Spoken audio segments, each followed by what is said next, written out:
Hi friends, welcome to doctor X. आज हम बात करेंगे कि रोड ट्रैफिक एक्सीडेंट विक्टिम्स की आप हेल्प कैसे कर सकते हैं, क्या प्राथमिक इलाज आप उनको दे सकते हैं। लेकिन इससे पहले थोड़ी सी आंकड़ों की बात करते हैं।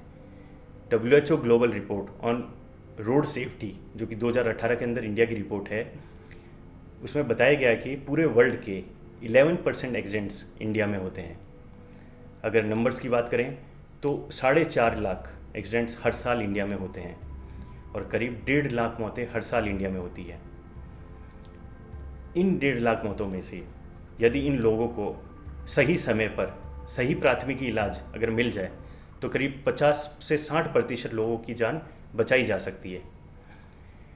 इस विषय की गंभीरता को समझते हुए सुप्रीम कोर्ट ऑफ इंडिया ने 2016 के अंदर कुछ गाइडलाइंस दी थी, जिसमें बताया गया था कि गुड समारिटन्स यानी जो बाईस्टैंडर्स जो रोड एक्सीडेंट विक्टिम्स की हेल्प करते हैं, उनको हॉस्पिटल, पुलिस और कोर्ट्स सम्मान की दृष्टि से देखने के लिए बाध्य हैं, यानी बिना मतलब के FIR कोर्ट केसेस में उनको प्रताड़ित नहीं किया जाए।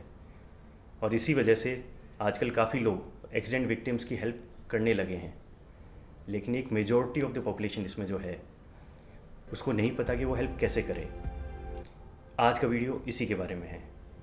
आप एज अ बाईस्टैंडर आपको किन दिशा निर्देशों का पालन करना चाहिए ताकि आप एक्सीडेंट विक्टिम्स की हेल्प कर सकें।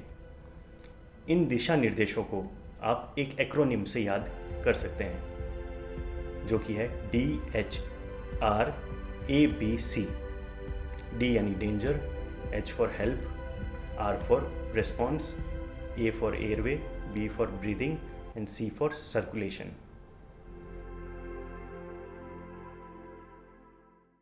Identify and mitigate the potential dangers, यानी संभावित खतरों को पहचानें और उन्हें दूर करें। जब भी आप दुर्घटना स्थल पर जाएं तो सबसे पहले अपनी सुरक्षा का ध्यान रखें। कहीं जो रोड के साइड से जो ट्रैफिक जा रहा है वो आपको इंजरी ना कर दे।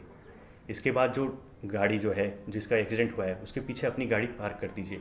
यहाँ जो मैं गाड़ी का नाम जो ले रहा हूँ वो मोस्टली 4 व्हीलर होगा। 2 व्हीलर्स में जो पॉइंट होंगे उसके लिए मैं अलग से डिस्कशन कर लूँगा। तो जो गाड़ी के पीछे अपनी गाड़ी पार्क कीजिए और उसके ऊपर कोई वार्निंग साइन लगा दीजिए, जो ट्रायंगल साइन होता है, या फिर उसकी पार्किंग लाइट ऑन कर दीजिए, या फिर उसके ऊपर कोई साइन बोर्ड लगा दीजिए। इसके बाद आप जो एक्सीडेंट वाली गाड़ी है उसके पास जाइए, उसके अंदर देखिए कि उसमें से कोई फ्यूल लीक तो नहीं हो रहा, या फिर उसमें कोई आग तो नहीं पकड़ ली है। अगर इन दोनों में से कोई भी चीज़ हो तो उस गाड़ी का इंजन बंद कर दीजिए। इसके साथ ही आपको उस गाड़ी की भी पार्किंग लाइट ऑन कर देनी है। कॉल फॉर हेल्प, सबसे पहले जो एक्सीडेंट वाली गाड़ी है उसके यात्रियों पर एक बार नज़र दौड़ाएं। उनकी जान को कोई खतरा तो नहीं है, यदि ऐसा है तो सबसे पहले उन्हें हेल्प कीजिए। अब आप पता कैसे लगाएंगे कि किसी की जान को खतरा है कि नहीं है, ये हम नेक्स्ट पॉइंट में डिस्कस करेंगे। तो अगर आपने जान को खतरा है तो उनको हेल्प कीजिए, यदि नहीं है तो आप जो साइड से जो ट्रैफिक जा रहा है उन गाड़ियों को रुकवाएं और उनसे हेल्प मांगें। इसी दौरान आपको कंट्री के जो इमरजेंसी नंबर है, जो कि हमारे इंडिया का इमरजेंसी नंबर है 102, उस पर कॉल कीजिए और उनको सारी सिचुएशन और लोकेशन के बारे में अवगत कराएं।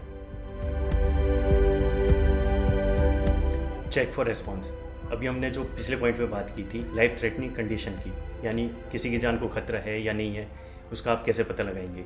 तो देखिए, जो लोग रो रहे हैं, चिल्ला रहे हैं, वो लोग सांस ले रहे हैं। The people who are shouting, crying, they must be breathing. तो आपको सबसे पहले उन लोगों के बारे में ध्यान देना है जो शांत हैं, बेहोश हैं या हिल नहीं रहे। इन लोगों पर आपको सबसे पहले ध्यान देना है।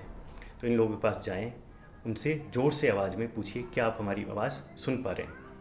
यदि कोई रेस्पॉन्स नहीं आता है तो उनके शोल्डर पर टैपिंग करके फिर से यही क्वेश्चन पूछिए। यदि अब भी कोई रेस्पॉन्स नहीं आता है तो उनके ईयर लोब के ऊपर आप चुटकी भर के उनसे पूछ सकते हैं यही क्वेश्चन। यदि अब भी कोई रेस्पॉन्स नहीं आता है तो आपको नेक्स्ट स्टेप पर बढ़ना चाहिए। एक्सीडेंट विक्टिम है जो कि रिस्पॉन्ड नहीं कर रहा है, अब आपको उनकी सांस के ऊपर ध्यान देना है कि वो सांस ले पा रहा है या नहीं ले पा रहा है। यदि वो सांस ले पा रहा है तो आपको उन्हें लीन फॉरवर्ड पोजीशन यानी आगे की तरफ झुकी हुई पोजीशन में उन्हें सेट करना है। यदि साइड में जगह हो तो उन्हें आप साइड में लेटा भी सकते हैं। इस पोजीशन में रखने से उनका एयरवे ओपन रहेगा और उनकी ब्रीदिंग चलती रहेगी। एक बात का यहाँ ध्यान दीजिए कि जो एक्सीडेंट विक्टिम होता है उसका मूवमेंट जितना कम हो उतना ही बढ़िया है। और बॉडी का जब भी मूवमेंट दे रहे हों तो उनका हेड और नेक इनको सपोर्ट देना ज़रूरी है, और साथ ही बॉडी के अंदर कोई भी प्रकार की ट्विस्टिंग नहीं होनी चाहिए, अदरवाइज़ आप उनके स्पाइन को नुकसान पहुंचा सकते हैं। यदि एक्सीडेंट विक्टिम सांस नहीं ले पा रहा है तो इस केस में उसे रिससाइटेशन की ज़रूरत है। यदि आप मेडिकल एक्सपर्ट हैं या रिससाइटेशन में एक्सपर्ट हैं तो रिससाइटेशन दीजिए, अन्यथा आप इमरजेंसी सर्विसेज पे कॉल कीजिए और उनसे बेस्ट एडवाइस लीजिए। यहाँ एक पॉइंट मैं आपको फिर से दोहराना चाहूँगा कि यदि कोई अनकॉन्शियस पर्सन हो, वो गाड़ी के अंदर हो, तो उसे गाड़ी से बाहर तभी निकालना है यदि गाड़ी के अंदर कोई फायर या एक्सप्लोजन होने के चांसेस हों, अदरवाइज़ उन्हें नहीं निकालना है। एक्सीडेंट विक्टिम्स जो कि रिस्पॉन्ड कर रहे हैं, जिनका एयरवे ब्रीदिंग सही चल रहा है, उनके यदि कहीं से ब्लीडिंग हो रही है तो आप अपनी अंगुली से या थंब से उसके ऊपर प्रेशर देके उस ब्लीडिंग को रोक सकते हैं। आप पट्टी भी कर सकते हैं। यदि उनके हाथ या पैरों से बहुत ज़्यादा ब्लीडिंग हो रही है तो आप उनके हाथ या पैर को हार्ट के लेवल से ऊपर रखकर उसके अंदर ब्लड के बहाव को कम कर सकते हैं और उससे ब्लड लॉस भी कम कर सकते हैं। इसी के साथ हमारा फर्स्ट एड केयर कंप्लीट हुआ। अब हम कुछ इंपॉर्टेंट पॉइंट्स की बात करेंगे जो कि टू व्हीलर एक्सीडेंट्स में इंपॉर्टेंट है। यदि कोई मोटरसाइकिल चालक हो और उसका एक्सीडेंट हो गया हो तो उसका हेलमेट आपको तभी निकालना है यदि वो अनकॉन्शियस हो यानी बेहोश हो, और दूसरा पॉइंट कि वो सांस नहीं ले पा रहा हो यानी सांस उसकी नहीं चल रही हो। तो यदि ये दोनों कंडीशंस फुलफिल हो तो उसका हेलमेट निकालिए, अदरवाइज़ उसका हेलमेट आपको नहीं निकालना है। यदि कोई एक्सीडेंट विक्टिम है जो कि रोड पर पड़ा हुआ है, कॉन्शियस है और सांसें ले पा रहा है लेकिन खुद से अपनी बॉडी का मूवमेंट नहीं कर पा रहा है, तो आप उस एक्सीडेंट विक्टिम को उसी अवस्था में रहने दीजिए और इमरजेंसी सर्विसेज आने तक उस एक्सीडेंट विक्टिम का ध्यान रखिए। इसी अनुसार यदि कोई एक्सीडेंट विक्टिम है जो कि अनकॉन्शियस है यानी बेहोश है लेकिन सांसें ले पा रहा है और अपनी पीठ के बल रोड पर पड़ा हुआ है, तो आपको उस एक्सीडेंट विक्टिम को रिकवरी पोजीशन में लाना होगा।